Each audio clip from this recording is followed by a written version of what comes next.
Hey, okay, welcome back to my channel.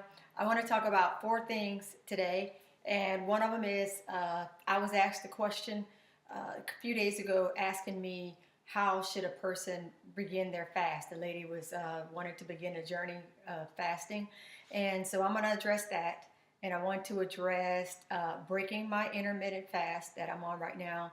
At this time, I'm about 19 and a half hours into it. So I'll show you the protocol that I go through to break an intermittent fast, which is pretty much the same as breaking a long fast. And I will drink a fresh juice that I just made, and I'll show you that, talk about that, and I'll show you photographs at the end of this video of everything that I'm talking about with the ingredients and stuff like that, and the just all of that. All right, stay tuned.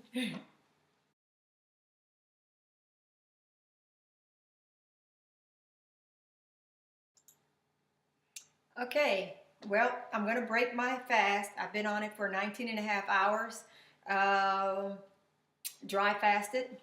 And let's see, I'm going to exercise after this is over with. That's why I'm kind of dressed in this gear. But as much as I cannot stand this kidney cleanser, the way it tastes and going down, uh, it's worth it because it really does help with the filtration.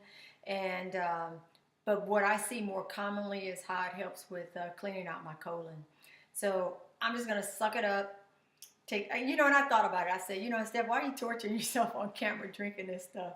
But I said, what the heck? I just want everybody to see the struggle is real, and everything about all this is not all cutesy. So I'll give it another stir. And I have the recipe, all the ingredients. I'll put more photographs at the end so you can see the details of exactly what I'm drinking. But for starters, it's baking soda and apple cider vinegar with the mother in it. Oh goodness, here we go. I'm gonna get this ready this time. Bottoms up.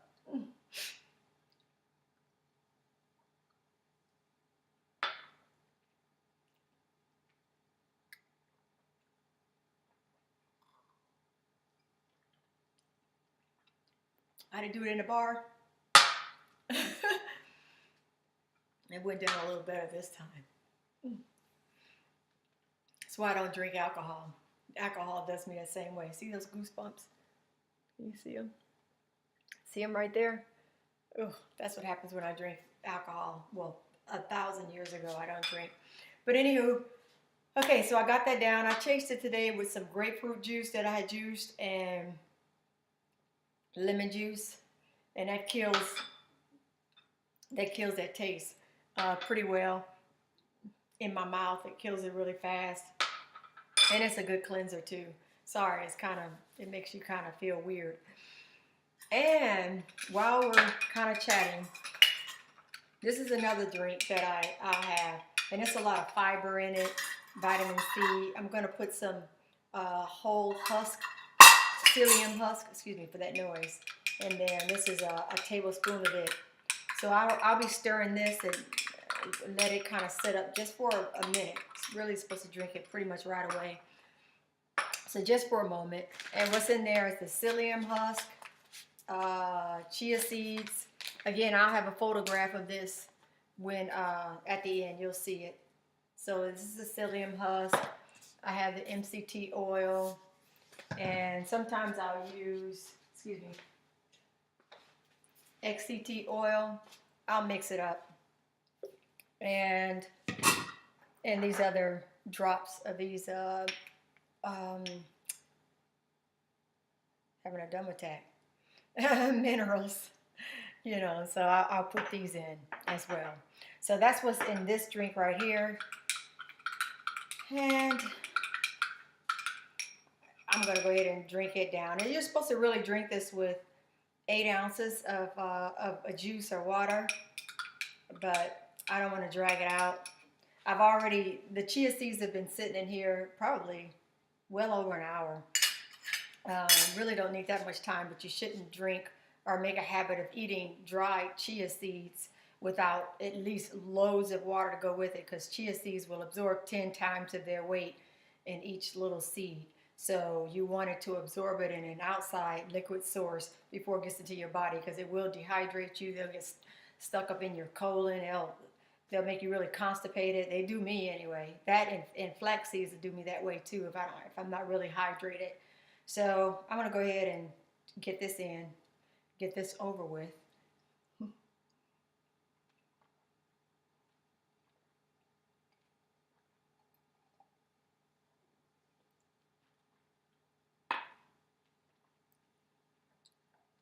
That one wasn't so bad. Spoke too soon. But I had that grapefruit juice in here, and with all those other ingredients, and where I'm going to chase it. Well, really not really chase it, because that wasn't as bad. But the drink that I'm going to drink is, I don't have a name for it, but I had quite a taste for.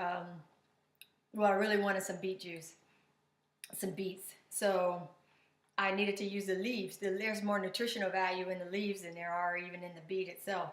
So I needed to use up those leaves, so I juiced them. And I'll have it photographed at the end, of course, but I did something for the first time, something new, and I had some sprouted green lentils and sprouted mung beans, and I'd been eating all those for the last few days in my salads, but I'm kind of gotten tired of eating them, and so I didn't want them to go to waste, so I said, well, I'm going to go ahead and juice them. So that's what I did. That's what's in this juice, and I put the leaves of the beets, 2 bunches of those, and I have habanero pepper. I love spicy stuff. I love putting habanero and putting jalapeno pepper, fresh jalapeno, in my juices, especially the morning juice. Even an evening juice if I call myself wanted it to be like a dinner taste. But I love that first thing in the morning on an empty stomach. Well, it's not morning now. Now it's 2 o'clock in the afternoon.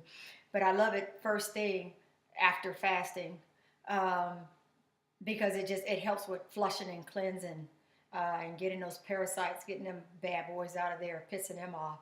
I love pissing them off so much they get out. Okay, and what else is it? Oh, I had a yellow squash that I didn't feel like eating it, so I said, well, we'll throw that and juice that too. What else was in there? Ginger root, turmeric root, apples, a couple of apples, well, 3 apples altogether, a whole lemon, and I think that's it. But it'll be in the photograph, and so let me go ahead and give this a try. I ended up making 29 ounces of it. So this is 15 ounces. And it's good. I taste the habanero pepper for certain. I really don't taste the greens. It covered it up well, and all the other. I taste a little bit of, not so much, the apple a little, but mostly the habanero. And you can start small with a little bit of amount of habanero pepper just to graduate to it. But I encourage anyone who has any remote taste for anything of spicy or heat to get into. Don't be shy with putting habanero or jalapeno in your juices, especially in the green juice. I really like it with that. So, because it just takes the bitterness out of the green juices and gives you some other notes to taste. And not to mention, it's so good for you. It's great for blood, moving the blood and cleaning the blood and things like that. So, what else? Okay, we talked about the juices, breaking the intermittent fast, and the question. Okay, the question that was asked to me is, the person said that she wanted to begin fasting, but she wanted my suggestions of where should she start. And I said that I'm a member of a few fasting groups on Facebook, and I don't remember the names right now, but they're out there. Just type in fasting, water fast, dry fast, juice fast, you'll find many groups, and you'll probably end up running into my stuff that I post. And I have a few fasting books, but most of the books I have on fasting, if it has anything to do with water, it's a Christian-based book, so it's based on religion. water, of course, you'll be water fasting, but it's all about the spiritual part of it, which is great. And I recommended that book. I don't have it in front of me, but I may post a photo of it at the end. And let's see, the dry fasting books, I haven't, there are a few out there that I've run across. I haven't purchased them, but from what I've seen of them, um, it's more to do with, because dry fasting is at such a higher level. It's like the highest level of abstinence from, I mean, when you're abstaining from total food, total fluids, and you know, there's only so many days you can live doing that, and it is more than 3 days if you're fairly healthy enough. I'll say that with that caveat. But with dry fasting that I found so far by way of books in print or at least ebooks, I haven't found very many that don't talk about it at a level like where they say languages like uh, where they talk about the chakra, or they talk about you know, higher being, or your, you know, language like that, that is not quite religious but maybe considered spiritual. Maybe in some cases it is kind of religious, which is no problem. That's fine, don't get me wrong. But for my particular needs, if I'm gonna read material about dry fasting that is speaking on a level of a higher being, because I'm a Christian, I would rather hear that from a Christian perspective. So that's just me. I'm not knocking any of that, but I'm just saying, if we're going to go there, that's where I would like to read a book that encompassed it and showed the picture or explained the picture of it from a Christian-based point of view. So, so I couldn't recommend that because I have no information or knowledge on that. But what I did suggest is there are a lot of videos on YouTube, and I've seen quite a few. I've seen a lot that she or any of you can get more and more knowledge. Just somebody in someone's video in some sort of way, if you listen to it long enough, you probably will find a little nugget that's useful to you. And some you might feel like the whole thing is speaking to your spirit. So it's just one of those things you just got to see what will trigger you. What triggered me for my reasons at my time really only worked at that time. I could have heard, and there were some videos I ran across that I had seen 2 and 3 years ago. This one black man, and he's so, wow, he's amazing. He's total vegan, and he dry fasts all the time, and he's got muscles on top of muscles. I don't remember the name of him, but he walks around with a cane. So if you come across that video, you'll know that's the guy I'm talking about. And he speaks really slow, and he sits in like, you know, Indian, well, I didn't mean to say Indian, but he sits with his legs crossed, and he sits, you know, you'll see him. When you see that cat, you'll know that's the one I'm talking about. When I saw his video maybe 2 years ago, he was on a level that I could not comprehend. I was like, in fact, I didn't even believe it. I was like, who does that? That guy must think I'm crazy. And then I found it again, stumbled across it a couple of weeks ago, 3 weeks ago, and all of a sudden, that exact same video, we were here. I totally got everything he said. I totally understood it. So it was like I was ready to receive what he was, you know, putting out there. I was ready for it. I was really amazed, and I was like, it was great for me because it was a testament of the growth that I had. So I didn't know the background of the lady that had asked me that, but I would have to ask or suggest this to everyone. First of all, you know, you have a better idea of your own history than anyone else, and you and whoever you go, your doctor, medical doctor, or practitioner that you see that on a regular basis or a semi-regular basis, you too would have a better knowledge of your health state. To fast and dry fast, like I said, you really have to be, and I will say for the record, you should be supervised. I'll say that for the record. Some will say water fasting, you should be supervised. Some may even say with juice feasting, you should be supervised. Okay, I said all that. Okay, now I wasn't supervised on any of it. But for me, my journey allowed me, because thank God, my health state, I'm at a really good health state. Before I started doing this, I was in good health state too. I'm just a little bit better now. I have been not eating meat since 2011. I think around 2011, spring of 2011 is when I stopped eating meat. And so I have coming up on 8 years on my belt of not eating meat. So I had not eaten that beef, the chicken, the fish, the none of that stuff. So I didn't have, my level of detoxing was already, I had already made some gains because of that. Okay. I've been vegetarian and vegan and bounced back and forth. Now I'm back into the vegan plant-based side.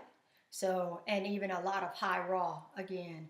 And so because of that, when I decide that I'm going to do a fast, I do intermittent and dry fasting now every day. But when I decide I want to extend it, and I can decide that any given time, to be honest with you, the night before, the day before, or on that same day, I could decide to just keep on going. It's easier for me to do that because my body is not as toxic as it would have been if I had a last meal of steak and potatoes and French fries and cake and all that kind of stuff. If I had eaten a lot of processed foods, loads of carbs, loads of protein and fats and things like that, or things that my body might not consider it being very healthy, that my detoxing, if I went into a fast, a water fast, and certainly dry fast, the detoxing effect would be far greater. So I would be dealing with surface level detoxing issues when if I had done some detoxing along the way, uh, that could have gotten knocked out. And then I can get down deeper that if you've watched my videos before, I talk about digging deep. If I gotten deeper into it, or gotten the surface levels taken care of throughout the days leading up to it, or the weeks leading up to it, or the months leading up to it, when I do decide to go hard and do a 48 hour, or 3 day or 7 day, that I get to deal with toxic cells that have been hidden deep somewhere up in there, and get to deal with the plaque in the colon so much, faster than if I had had to deal with the initial parts of detoxing. I don't know. Hopefully this is making some sense, but so that's kind of where I'm going with it. It depends on how your level of cleanliness is, as far as what you've been eating that led up to when you're ready, when you want to prepare yourself for a fast. So I would say, do a lot of research, do a true assessment of where you're at today, and be honest with yourself.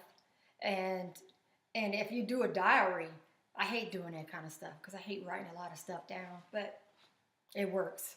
And there are a lot of people out there that do love writing.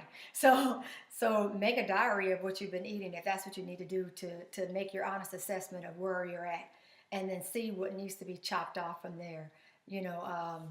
Where do you need to walk away from? Some people can go cold turkey on everything. Some people almost have to, especially if you have issues you're dealing with right here, right now, and they're getting ready to tell you, we're setting up your chemo appointment tomorrow at 8, or whatever else, then yeah, you probably want to see how you can get some serious professional holistic healing, and a holistic practitioner or holistic center. And you might want to start, doing some research and calling and seeing where you can go and get the help you need. So, but let's just say that's not your case, and your case is you've been intermittent fasting, or you've been eating clean or cleaning up your diet.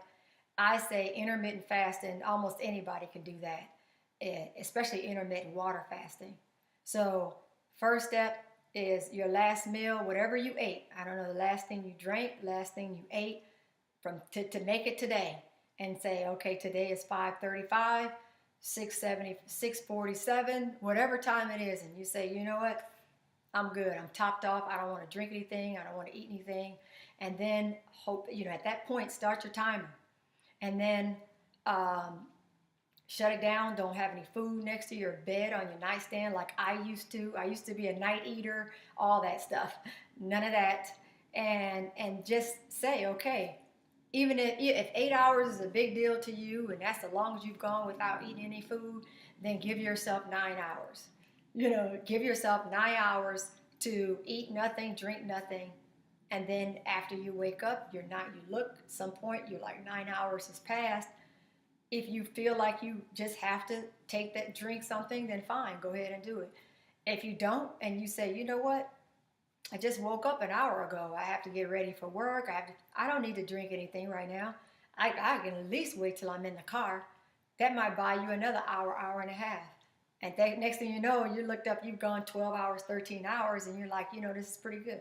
So, don't try to do it all, work a miracle and that one day. And just cut it off and, cut it off at that point and reward yourself with some water, good alkaline water or distilled water. That's what I recommend. That's what I use. Or a good coconut water, a true coconut water that only has coconut water in it. Or juice if you're into juice, or these things that I use to break my fast that I just drank in front of you and that I'm posting at the end of this video. So anyway, I'm going to go ahead and wrap it up. We're well over 20 minutes. And so I just wanted to say that. So hopefully you found this information to be helpful to you. And thanks for coming back. Please like, subscribe, leave comments, share, all that good stuff. See y'all later and wait for these videos that are followed. Bye.